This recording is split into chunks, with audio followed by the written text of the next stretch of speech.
Bonjour, c'est Ursule encore. On est le 15 juin 2022. Alors, je viens sur la trompette aujourd'hui encore et je viens proclamer le retour de notre Seigneur Jésus-Christ. Soyons tous bénis, Amen, et que sa joie soit notre force en ce jour. Excusez. Alors, c'est le début de l'enlèvement. Amen. Alors, oui, vous avez bien entendu, c'est le début de l'enlèvement. Alors, ces derniers temps, j'ai suivi la vidéo d'un frère en ligne, hein, et puis il montrait par l'alignement au niveau des astres le jour où l'enlèvement devrait avoir lieu. Je vais vous mettre deux liens. C'est en anglais malheureusement. Alors, si vous comprenez bien l'anglais, bon, voilà. Sinon, vous pouvez regarder les images et puis peut-être que vous allez un peu comprendre ce qu'il dit. Alors, je suis tombée sur sa vidéo il y a peut-être avant-hier, ok? Et puis, j'ai regardé, j'ai dit, ok, c'est cool, c'est une bonne chose. Mais il y a une chose qu'on doit comprendre, c'est que quand dans le ciel, un signe est, c'est que c'est la vérité. Amen. On ne peut pas changer ce qui est écrit dans le ciel. On ne peut pas, par exemple, dans le ciel, on sait par exemple que euh, de tel mois à tel mois, c'est le signe balance. On ne peut pas changer ça. Si tu veux dire que non, moi je n'aimerais plus que le signe balance soit entre le mois de septembre et d'octobre, mais je veux plutôt que ce soit entre le mois de janvier et février, tu es tout simplement dans le leurre, tu es dans l'illusion, ça ne peut pas changer. Parce que c'est Dieu qui l'a établi comme ça. Alors, à un moment donné, on lit un signe et après, le signe n'est plus là. Mais à un autre moment aussi, il y a des signes qui sont permanents. Comme quand c'est le signe de Gémeaux. Alors, Gémeaux, c'est, je ne sais pas, de telle période à telle, et puis c'est là. Et quand cette période passe, je pense à partir du 23 ou le 24, on voit un autre signe. Ok? Moi, je ne connais pas tous les signes. Je sais seulement celui qui s'applique à moi et puis c'est tout. Alors, mais il y a 12 signes comme ça en ce qui concerne les mois. Mais le ciel à lui seul explique toute l'histoire de la création jusqu'à la venue de notre Seigneur Jésus-Christ. Tout est là dans le ciel. Alors ce frère-là donc s'est mis à faire une vidéo parce que ça fait depuis un temps qu'il étudie ça. Il étudie cela parce que il y a un autre frère ou un pasteur de l'église luthérienne qui a écrit un livre en 1882, dans le temps où la télévision, comment on appelle ça, les images n'étaient pas répandues. Alors, le monsieur en a parlé dans son livre. Et donc, il a expliqué, ce monsieur, ce frère au pasteur-là, d'il y a 2 siècles, avait fait un livre là-dessus. Alors, cet autre frère donc, qui fait sa vidéo, il se sert de ce livre-là pour expliquer que il avait commencé, je pense, le 15 mai, ou bien, attendez, il ne faut pas que je me trompe, ou bien le 25 mai. Il avait dit, si ce que je vois c'est ça, c'est que on est proche de la date de l'enlèvement dans les astres. C'est ça qu'il a dit. Ok? Alors moi, j'ai prêté attention à ce qu'il disait parce que je savais, le Seigneur m'avait dit qu'on était proche. Ok? Cette année 2022, dès que l'année 2022 est arrivée, le Seigneur m'avait dit on était proche des événements qu'on attend depuis longtemps. Alors j'ai prêté attention à ce que ce frère a dit et je suis assez bénie d'avoir part à toutes ces explications. Alors, qu'est-ce qu'il a dit là? Il a dit comment... attendez, je veux dire quelque chose, il faut que je vous le dise. Il a parlé de Vénus, parce que Jésus-Christ a dit, je suis l'étoile brillante du matin. Et il a dit, par exemple, l'étoile brillante du matin, c'est Vénus, et puis Jésus a dit, il est Vénus. Ok? Donc, c'est des choses comme ça qu'il explique. Alors, il explique les paroles de Jésus par rapport à ce qui se passe dans les astres. Et il a vu que l'enlèvement devait se passer le 15 juin 2022. Il l'a dit et il l'a expliqué. Et je vous donne le lien. Vous allez aller regarder. Alors, je l'ai écouté hier. J'ai trouvé ça intéressant. Et puis, je l'ai même partagé à mes enfants. Et puis, chacun, ils ont regardé cela puisqu'ils ont la facilité en anglais. Et dans la nuit, je me suis levée pour aller prier. Ok, je me suis levée pour aller prier vers 3 heures du matin. Mais après, j'étais fatiguée. À un moment donné, j'étais fatiguée, j'étais épuisée.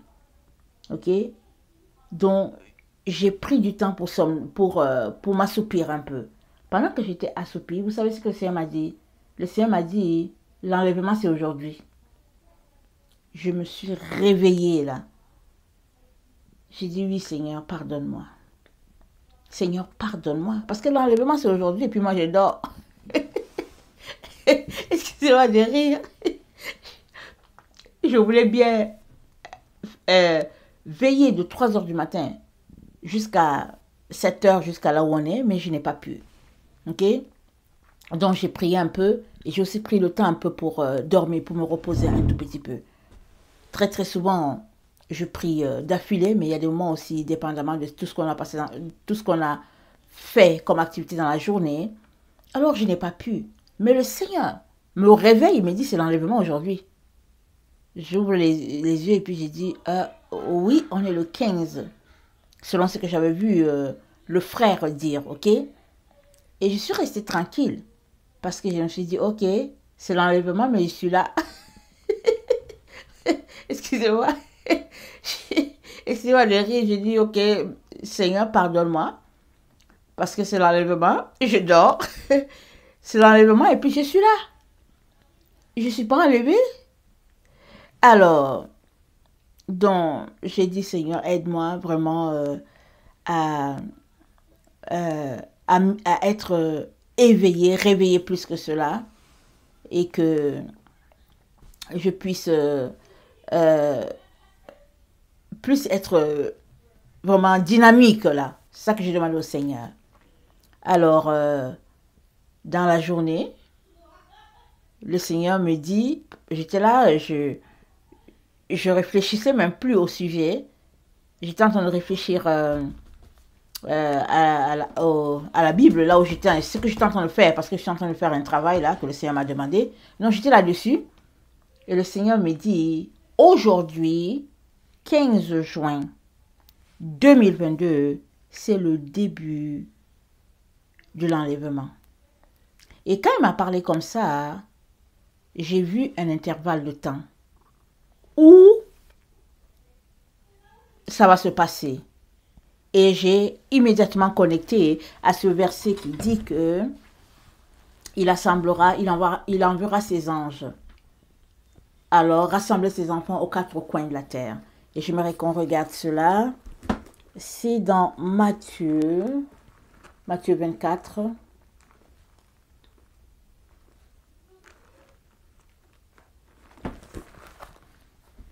Matthieu 24. Ça dit ceci.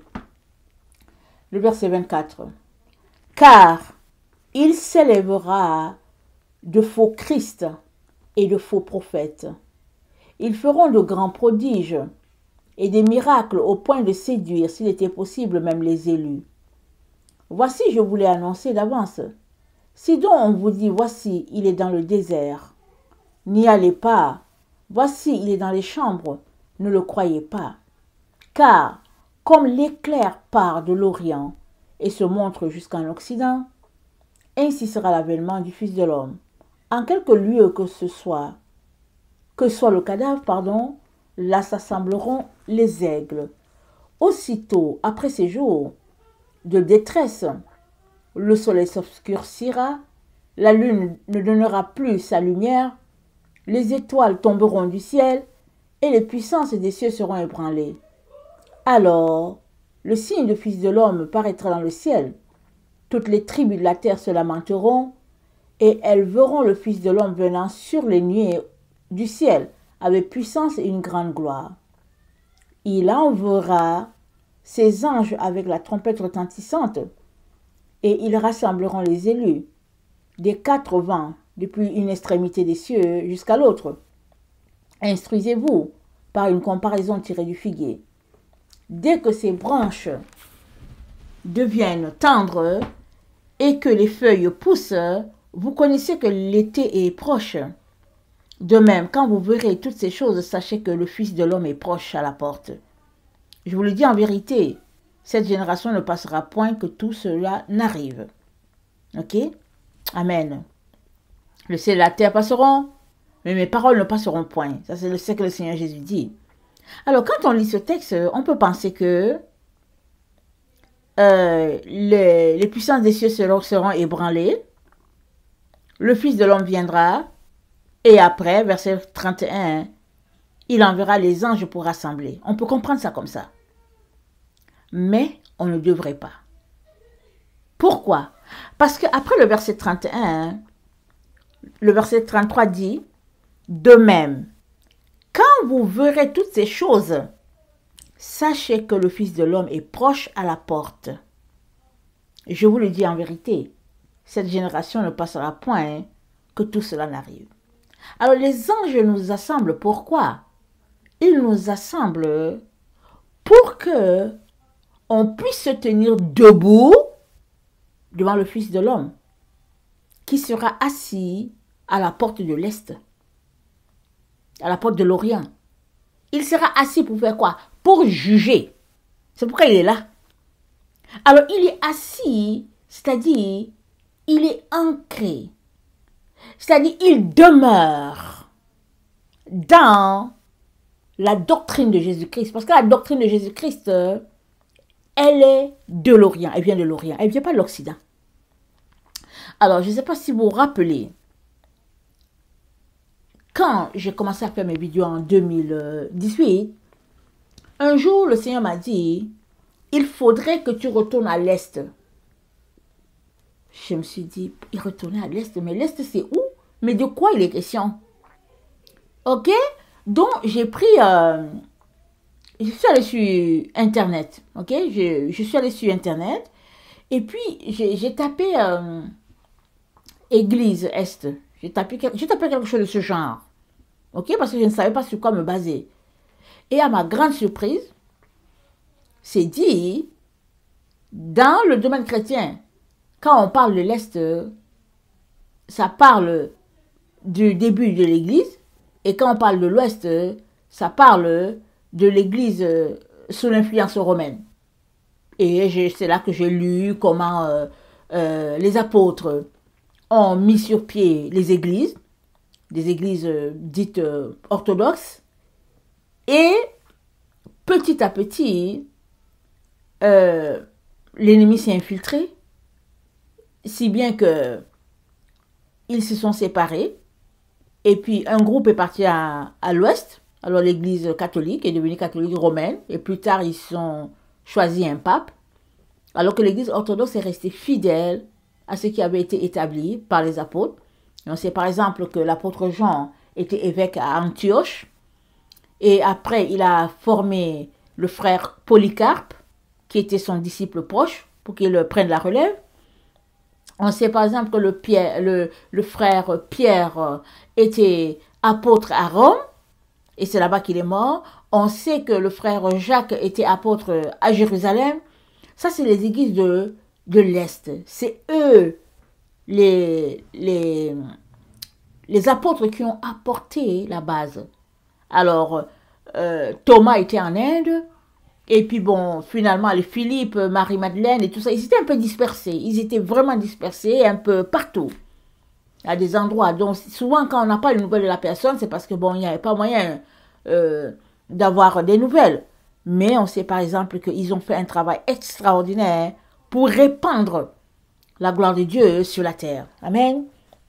Alors, donc Jésus-Christ m'a dit donc là qu'il fallait retourner à l'Est. Et quand je suis allée, je suis allée faire mes recherches. Et puis c'est là que petit à petit, écoutez, j'ai découvert tout ce que j'ai découvert. Et que j'ai découvert par exemple que au 1er siècle, peu importe, je ne sais pas exactement à quel moment du 1er siècle, mais au 1er siècle, ce n'était pas possible d'avoir une église sans dévotion, sans reconnaissance à la mère du Seigneur qui était là. C'était pas possible. Et puis, finalement, les apôtres ont dit, mais on va mourir. On ne sera plus là. Que va faire l'autre génération? Donc, ils se sont retrouvés pour mettre sur pied le credo des apôtres. Ils se sont retrouvés pour mettre sur pied plein de choses, et y compris des liturgies et tout ça vis-à-vis de la Vierge Marie. Tout était établi. Mais avec le temps, tout a disparu. Et finalement, on s'est retrouvé avec une église à la romaine. Mais cela n'empêche pas le Seigneur. Ce n'est pas parce qu'aujourd'hui, l'église a carrément changé de direction que Jésus-Christ va dire, ok, bon, c'est pas grave, l'essentiel est qu'ils aient donné leur vie à Jésus. Non.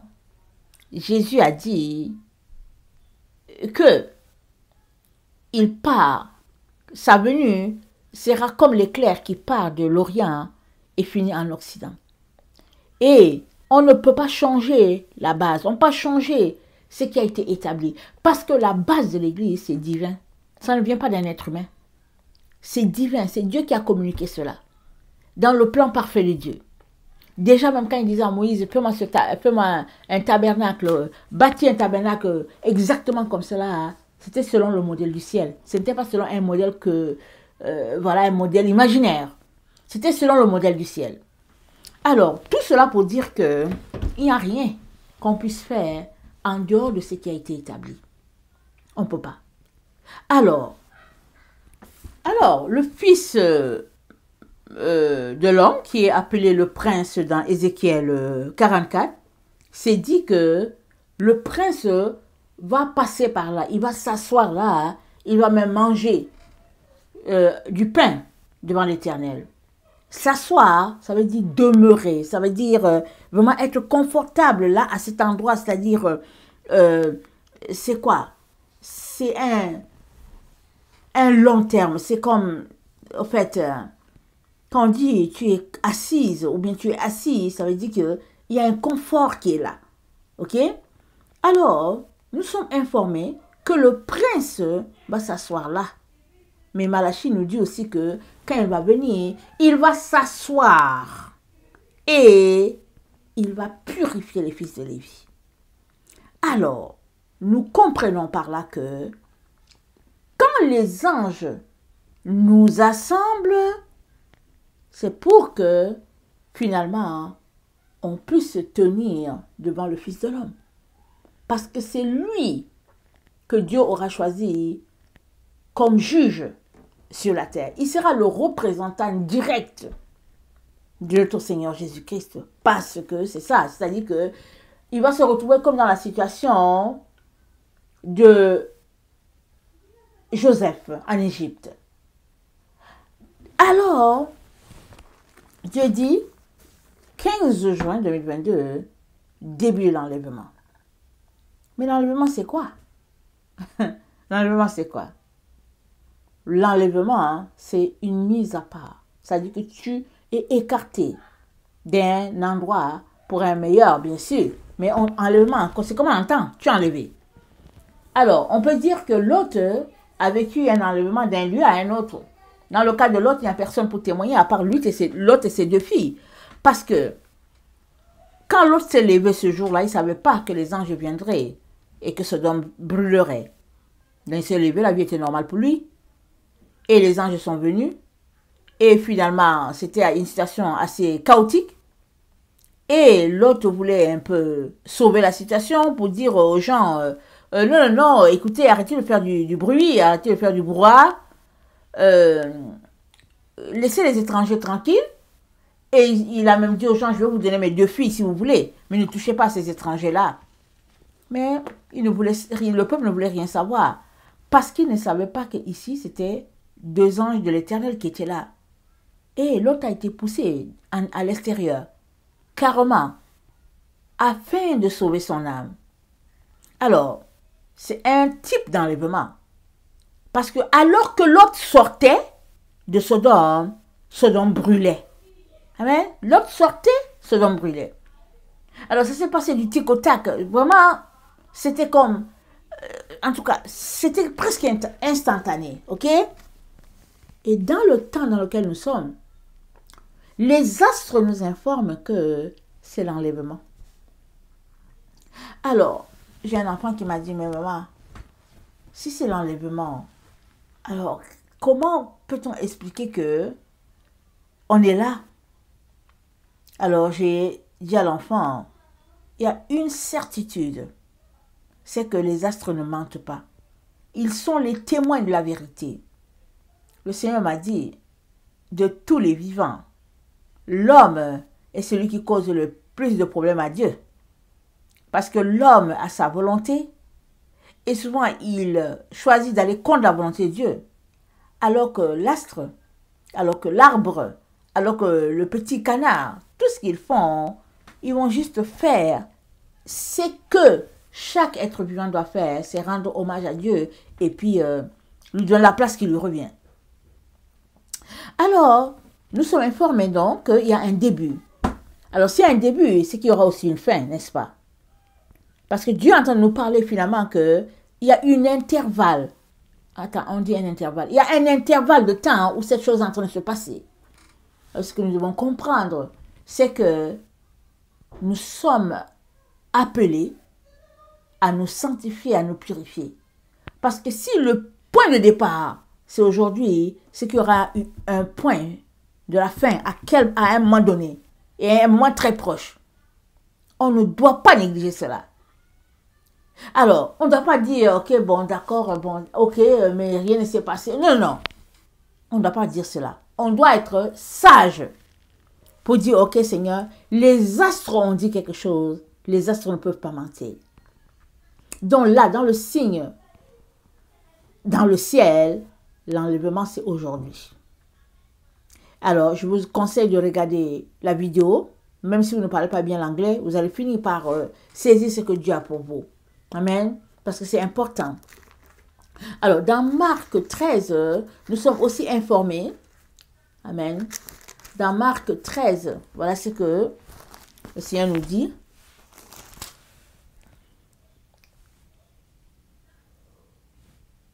Excusez-moi. Marc 13, le verset 20.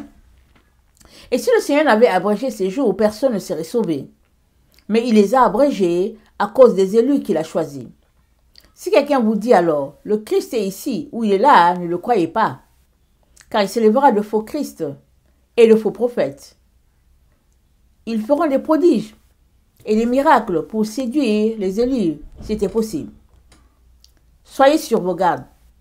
Je vous ai tout annoncé d'avance.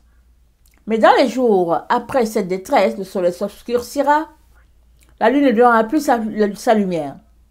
Les étoiles tomberont du ciel et les puissances qui sont dans les cieux seront ébranlées. Alors, le Fils de l'homme venant sur les nuées avec une grande... Alors, on verra le Fils de l'homme venant sur les nuées avec une grande puissance et avec gloire. Alors, il enverra les anges et il assemblera les élus des quatre vents de l'extrémité de la terre jusqu'à l'extrémité du ciel. Instruisez-vous sur une comparaison tirée du figuier. Donc, les anges sont envoyés pour assembler les enfants de lumière. Nous sommes donc informés de cela pour que nous puissions nous préparer. Voilà le grand amour de notre Dieu. Alors, moi, je ne sais pas si toi, tu connais dans les astres. Moi, je ne m'y connais pas du tout. Et il y a quelque temps, le Seigneur m'avait dit, quand tu cherches une information, assure-toi qu'il n'y a pas cette information en ligne. Qu'est-ce qu'il est en train de me dire? Il est en train de me dire, va en ligne pour chercher aussi. Parce que si l'information n'est pas en ligne, ok, d'accord, tu n'es pas fautif.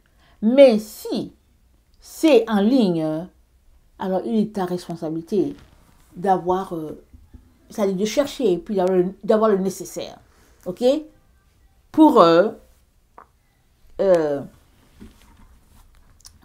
résoudre ton énigme ou bien les questions que tu te poses, ok. Donc en ligne, il est important d'aller chercher. Et quand le Seigneur me disait ça, il me dit, tu cherches tout, parce que tu cherches et souvent tu auras une information qui va coïncider avec ce que je te dis. Parce que dans le ciel, c'est écrit que c'est tout simplement l'enlèvement. C'est écrit. Alors ce frère a juste analysé pour nous le dire. Ok? Ok. Donc, excusez-moi. Apocalypse 22, le verset 13 dit, « Je suis l'alpha et l'oméga, le premier et le dernier, le commencement et la fin. Heureux ceux qui lavent leurs robes afin d'avoir droit à l'arbre de vie et d'entrer par les portes dans la ville. Dehors les chiens, les enchanteurs, les impudiques, les meurtriers, les idolâtres et quiconque aime et pratique le mensonge. Dehors. » Alors, il dit, heureux ceux qui lavent leurs robes afin d'avoir part à l'arbre de vie. Toi et moi sommes appelés à laver nos robes, sont appelés à tenir compte des informations comme celle d'aujourd'hui et à nous sanctifier, à nous purifier. Voilà pourquoi le Seigneur veut que tu saches que l'enlèvement, c'est dans un intervalle de temps. C'est un intervalle qui est là. Et dans Malachie 3, Dieu nous a parlé clairement du fait qu'il mettrait un groupe en sécurité parce que le groupe lui obéit. Malachie 3.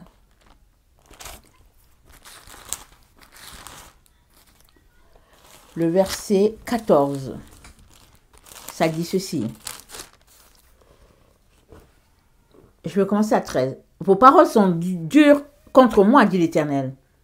Et vous dites, qu'avons-nous dit contre toi? Vous avez dit, c'est en vain que l'on sert Dieu. Qu'avons-nous gagné à observer ses préceptes et à marcher avec tristesse à cause de l'Éternel des armées? Maintenant, nous estimons heureux les hautains. Oui, les méchants prospèrent. Et ils tentent Dieu, et ils échappent. Alors, ceux qui craignent l'Éternel se parlèrent l'un à l'autre. L'Éternel fut attentif et il écouta. Un livre de souvenirs fut écrit devant lui pour ceux qui craignent l'Éternel et qui honorent son nom.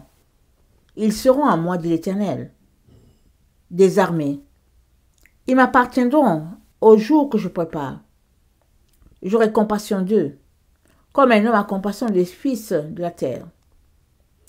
Comme l'homme a compassion de son fils qui le sert. Et vous verrez de nouveau la différence entre le juste et le méchant, entre celui qui sert Dieu et celui qui ne le sert pas. Amen. Donc, Dieu dit, ceux qui sont ses ennemis vont voir la différence.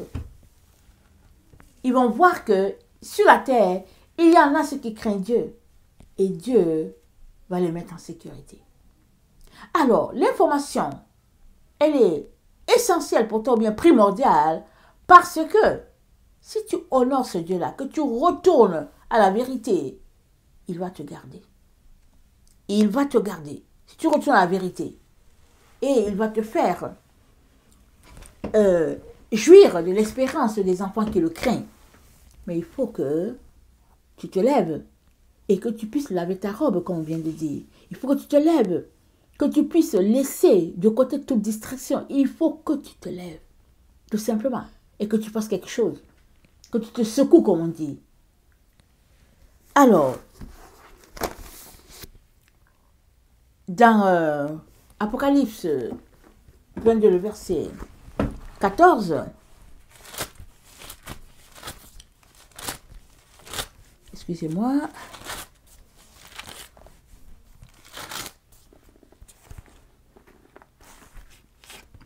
il est dit ceci: heureux ceux qui lavent leurs robes afin d'avoir droit à l'arbre de vie et d'entrer par les portes dans la ville.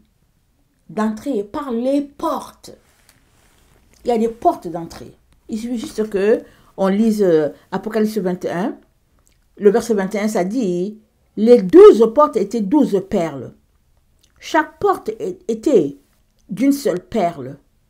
La place de la ville était d'or, pur, comme du vent transparent. Et je ne vis point de temple, dans la ville, car le Seigneur, Dieu Tout-Puissant, est son temple ainsi que l'agneau. Alors, il y a les portes. Alors, il dit, heureux celui qui lave son habit, et puis, afin d'entrer, afin d'avoir droit à l'arbre de vie, et d'entrer par les portes dans la ville. Mes chers frères et chères sœurs, il n'y a plus le temps à perdre. Il n'y a pas le temps à dire, et puis si c'est vrai, et puis si c'est faux. Il n'y a pas le temps à tout cela. Il n'y a que le temps de passer le temps devant Dieu, pleurer, supplier, lui demander de t'aider à sortir de tes liens, à lui demander de t'aider à te débarrasser de tout ce qui est futile, afin que, quand l'heure sonnera là, pour lui de rentrer, quand l'heure sonnera chez lui pour que nous rentrons à la maison, alors les anges nous auront assemblés. Parce que ça vient de commencer. Ça vient de commencer. Et à un moment donné, ça va s'arrêter. Mais quand? C'est Jésus qui sait. La sagesse veut que on se mette à changer les choses qui sont à changer. La sagesse veut qu'on prenne au sérieux ce qui est là. Ce que ce frère-là a dit. La sagesse veut qu'on prenne ça au sérieux. Mais si on bafoue, si on néglige cela, ou bien on dit, oh bon, vraiment, c'est pas sûr, il se pourrait qu'on passe à côté. Parce que Jésus-Christ a dit quoi? Les chiens, les menteurs, ils sont dehors. Ils sont hors de la bâtisse. Et il est très important, mes chers frères et chères sœurs, qu'on prenne cette information que le Père nous donne. Et qu'on puisse vivre et marcher de gloire en gloire, en nous préparant pour la maison du Père. Amen. Soyez bénis. Je vous aime beaucoup et Dieu davantage. Maranatha, Jésus revient. Amen et amen. Alléluia.